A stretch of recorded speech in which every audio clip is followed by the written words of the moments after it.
Hey, are you subscribed to my new channel, Feminine Strategy and Lifestyle? Subscribe now for one-of-a-kind content on femininity, leveling up, and dating. The link is in the description box. Okay, so I am still kind of on my birthdaycation, and thanks to all of you who wished me a happy birthday. I appreciate you guys so much. So I haven't had time to be on YouTube, and soon I will be back in full swing. And I'm just going to start off and address the elephant in the room, okay? I did see Kim from For Harriet's video on femininity where she mentioned my name briefly, and my name was literally flooding the chat room and in the comment section. So I do want to address a few things. Now, I do think that some people lie about not watching my videos so they can intentionally miss the points that I make and in my videos. But For Harriet said that her femininity tweets were not about me or my videos, so I'll take her word for it. And for those of you who follow me on Twitter, you know what I'm talking about. But she has indirectly been critical about what sounded like my content in the past. People have sent me videos, and you know what? It's fine. She is allowed to disagree with me. I take absolutely no issue with that. And I want you guys to understand something, Black women. Black women on YouTube are allowed to disagree with each other, you guys. It does not have to be a big thing. It does not have to be the end of the world. We're all not going to get along. We're all not going to agree. But I can respond, you guys. I am allowed to disagree too. And it gets to be kind of annoying when the followers try to act like I'm starting something, but nobody says that when people indirectly address me or my content in videos. That's kind of weird to me. When I respond to people who have been throwing shots at me or my content, I'm being mean or petty when I respond somehow. It's the weirdest thing.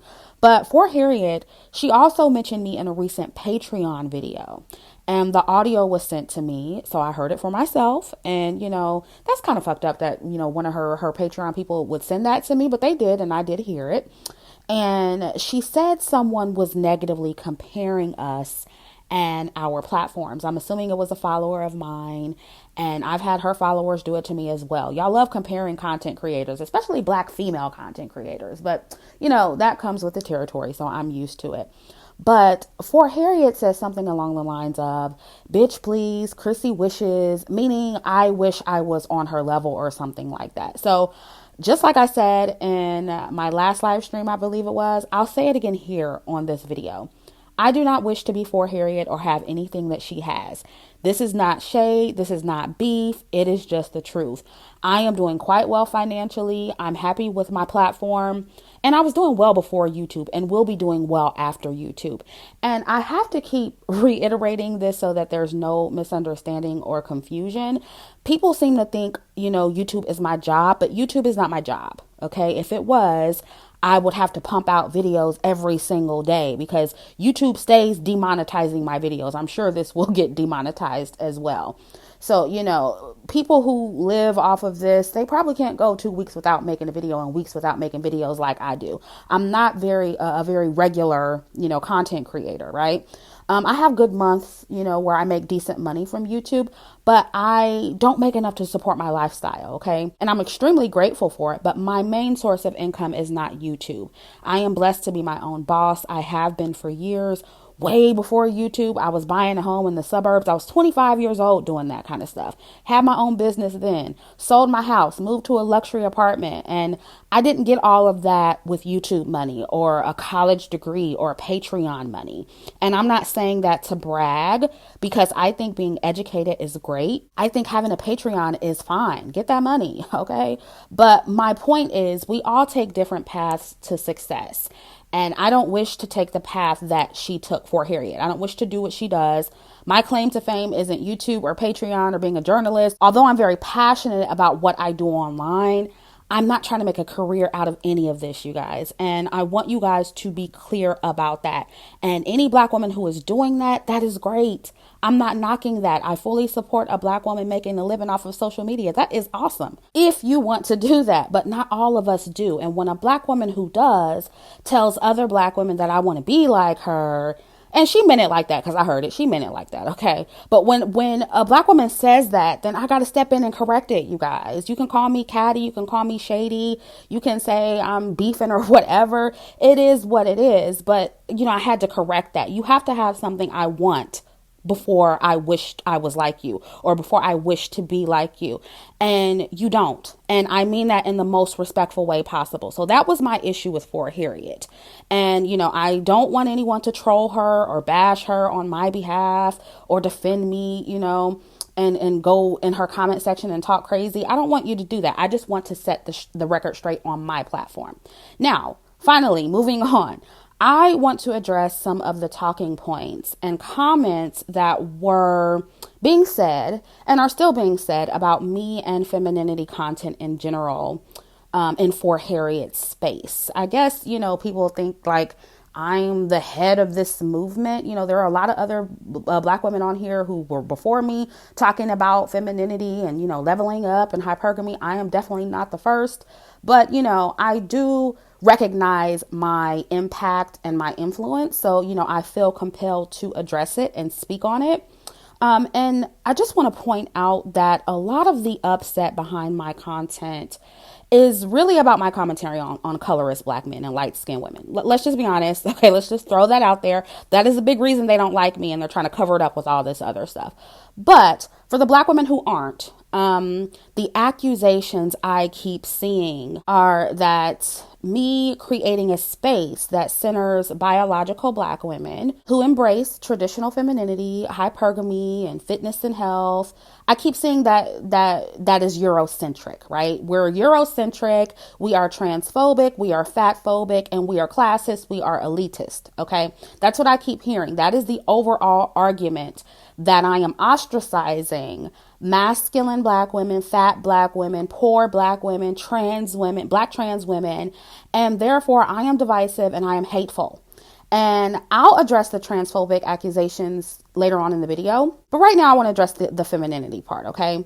Now, I already showcased in my last video on Eurocentrism and femininity how similar ideas of today's gender roles and class and patriarchy, femininity, etc., that existed before white supremacy. So if you want to hear my breakdown on that, definitely go check out that video. Now, you don't have to like any of these systems and constructs, but to say that playing into them is exclusively a white thing is historically inaccurate. And nobody is trying to, quote unquote, get in the club of white femininity. We're creating our own club over here. We're creating our own Black femininity club. We know we'll always be excluded by racist white people. We know we'll never be treated the same as white women. Nobody over here is saying that, femininity is a cure for racism or injustice, or, that we'll, be treated as equals by playing into femininity or respectability. They're tools. Okay. So I am going to use that to my full advantage, like I've been doing for years. And I'm going to, tell other Black women how to do it if they didn't know before. And to those saying that Black femininity movements have been attempted before, or we've attempted to reclaim our femininity in the past or throughout history, to that I say, and so what? Social justice warring isn't new either. And after all of the activism and the civil rights movement and all the revolutions, right? We're still a part of the permanent underclass today as Black people, right? And that isn't stopping some Black women from creating their new movements, their new SJW movements, or, that's not stopping them from trying to destroy white supremacy right now, is it?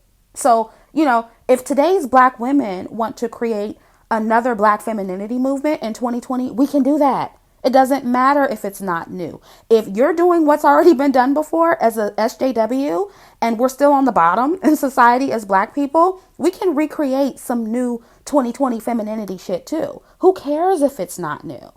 What you're doing isn't new either.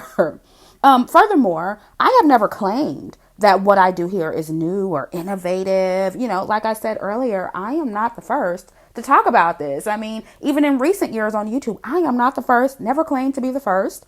In fact, I've stated the very opposite. I keep saying it over and over again. People think I'm trying to claim, a new movement when I'm not. But I had to address that because I thought that argument was pretty stupid. And I also keep seeing people using Michelle Obama as a supposed example of how Black femininity or respectability doesn't work. I guess because white people were calling her a man and a monkey and, just being really racist towards her. But outside of that, Michelle Obama playing the game took her pretty far in life. Like, why are we trying to act like women like Michelle Obama are some poor, downtrodden black women that didn't use respectability or traditional femininity to get ahead in life? Sure, she experienced racism and sexism and misogyny while she was in the White House. But outside of her being first lady, whose life would you rather have? Hers or Shaniqua's in the hood who just had a baby by Pookie and Ray Ray? Like, why are we minimizing Michelle's life experience down to how white people treated her as the first lady? Because white people were racist towards her, her femininity and her education and her respectability didn't get her anywhere? Come on, you guys. You're ridiculous. She still has a great life. That is why using her for this argument is so silly. Now, as far as my platform supposedly ostracizing certain black women and being only for perfect looking black women, I honestly think that's a big reach. Okay. I have never given off the impression that black women have to be models, supermodels, or drop dead gorgeous to fit on my platform. I am an everyday black woman. I'm not a model. My platform is for everyday black women, other everyday black women. However, I will always prioritize fitness and health for black women instead of obesity. I will always prioritize financial enhancement for black women instead of poverty. And my space will always be primarily for black women who enjoy being traditionally feminine. Now, if that makes me Eurocentric, fat phobic, classist, elitist, so be it. So be it. I have never and don't wish any harm to poor black women or wish any harm to obese black women. And my intention is never to make them feel bad. And I believe they deserve happiness just as anyone else. I also support them being seen and promoted and having their own spaces. I don't want them to disappear. I take no issue with them being promoted, and I take no issue with them having their own spaces, because I'm not going to fit into every space for black women either, and I don't expect to. And if you have an all-inclusive space for black women, I support that as well. But this is not one of them. And I don't apologize for that. And I never will. And I understand that when you have a platform like mine and you promote and advocate for a certain group or prioritize a certain set of qualities within that group, people who don't fit into that are going to feel slighted. You don't necessarily have to say anything bad about them, but simply not promoting them or prioritizing them or the group that they belong to is going to make them feel bad. But if you are a black woman that wants to stay in poverty, or you want to celebrate a poverty mindset, or you want to stay obese, or you want to celebrate obesity, and you hate standards of any kind that avoid poverty and obesity, straight up, this is not the platform for you. It's not. I'm not sorry for it. I'm not sorry about it. Call me divisive. I don't care. If you want a space that centers black trans women and their plight, this is not the space for you. And I'm not sorry about it. Okay? I am making it clear that this is not an all-inclusive space for black women. This space is primarily for traditionally feminine black women who want to be healthy, who want to be fit or at an ideal weight, not just, for society or to be promoted, but for themselves, first and foremost for themselves. This space is for black women who want to be financially secure, who want financially stable partners, who want to practice hypergamy or date someone equal to them financially, and wish to push that in the image of that forward. That is who this platform is for. I'm unapologetic about it. I'm not sorry. And I understand that all black women can't be everything that I just described, and some can't be for reasons outside of their control. And while I empathize with those women, I 100% believe that most black women fit in this space or can fit into this space if they choose to. If they choose to make some changes or, just being themselves, I 100% believe that they can fit in here. If you really believe that most black women can't live up to or fit into the so-called perfect mold over here, or if you think it's that extreme, then that shows how you really feel about yourself as a black woman and your capabilities, okay? And my platform is not for self-defeatist black women. It's not for y'all either. And I'm not sorry about that either, okay? The standard over here is not as extreme or difficult as some of you are intentionally making it out to be. And frankly, the exaggerations are getting ridiculous and out of hand. And I'm to the point to where, you know what? I'm not inclusive. This is not for you. This is not your space. Unsubscribe, leave, create your own space. Go find an all-inclusive space. No hard feelings, okay?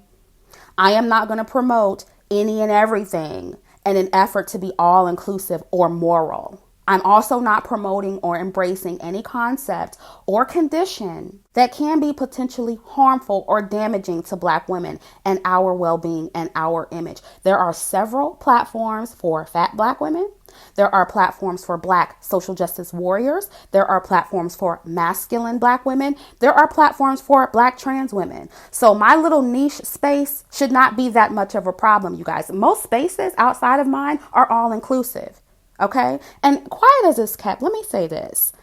These all-inclusive feminist Black women aren't really trying to throw away the entire system. They're not trying to throw away all of the standards. I want you guys to be clear about that. They just want to get rid of the parts that they don't like. Many of these Black feminists, if not most of these women, are not trying to date broke men. They're not trying to date uneducated men. They're not trying to date poor men. They don't want fat men, quiet as it's kept. But they're preaching about me ostracizing fat Black women and poor Black women. Listen, you guys, it's some half-assed bullshit. It is. It's bullshit. And those of you who rock with me, you see it for what it is, okay? And I've just faced the fact that this space is just not going to be for every Black woman, and that's okay. Now, as far as the transphobia accusations, on my platform, I will always center and prioritize biological Black women. I'm not sorry, okay?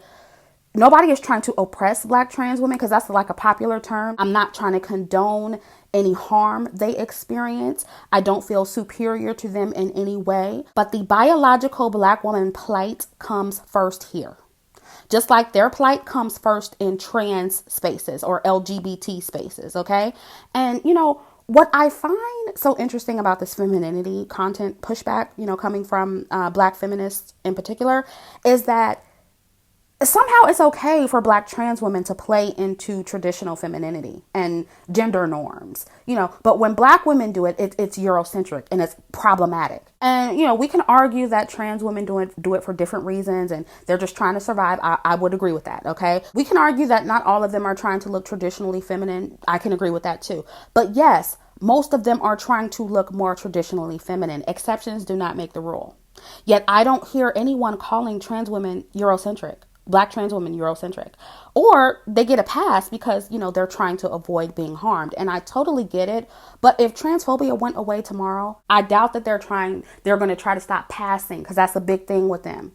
Okay. They're not going to give that up. They're not going to give the appearance of traditional femininity up. So while they are shaming women like me for playing into this supposed Eurocentric concept of femininity, they're right next to us doing the same thing.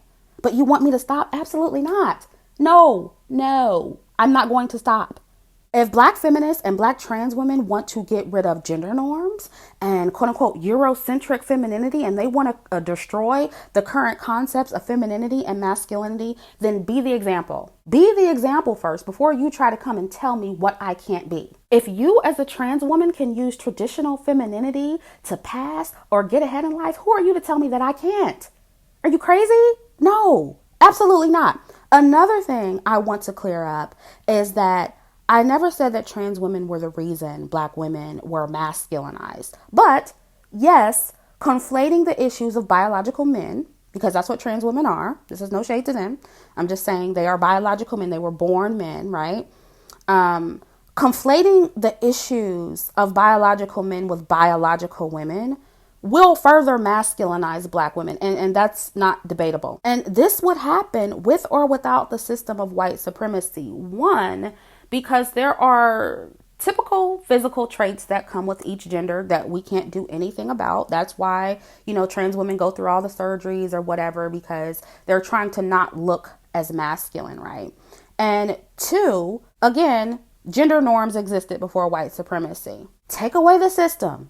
If you still continue to conflate Black trans woman issues with Black woman issues, and you use them to represent each other, that indirectly, whether you like it or not, is going to contribute to the masculinization of Black women. And I keep saying this because I'm seeing people conflating Black trans woman issues with biological Black woman issues. There was a thread on Twitter made by a Black trans woman saying that because Black women like Serena Williams and Wendy Williams or Michelle Obama have been called men by white people, That means that Black women experience transphobia the same as Black trans women.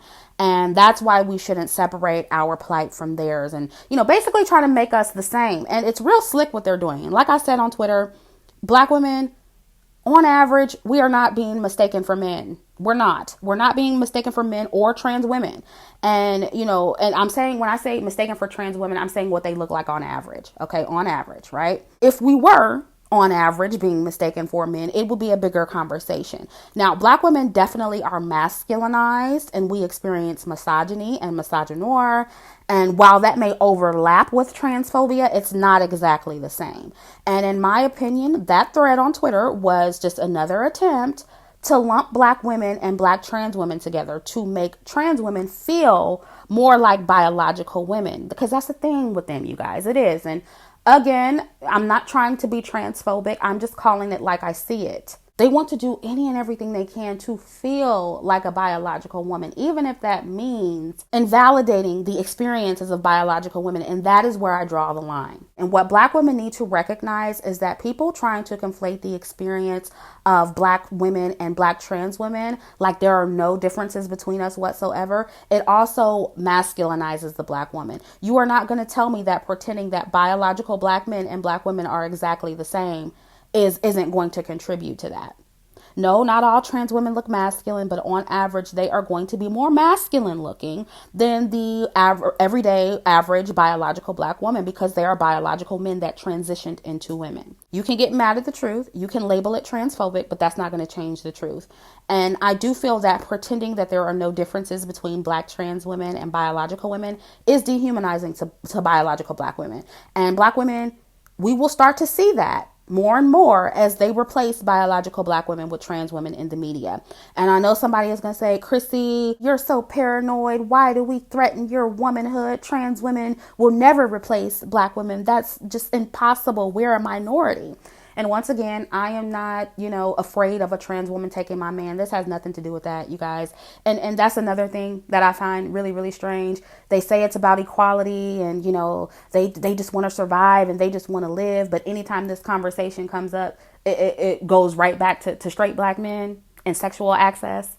So that's another thing I think that needs to be called out. Why, when we have this conversation, does it go back to, oh, I can take your man and I'm threatening your womanhood and, you're jealous? No, for me, this is not a competition, but for a lot of trans women, it is. And like someone who called into the last live stream, I believe it is about sexual access to a lot of Black trans women. And that is why they want to conflate our issues. Now, as far as people saying, oh, they'll never replace Black women, that's impossible because they're a minority.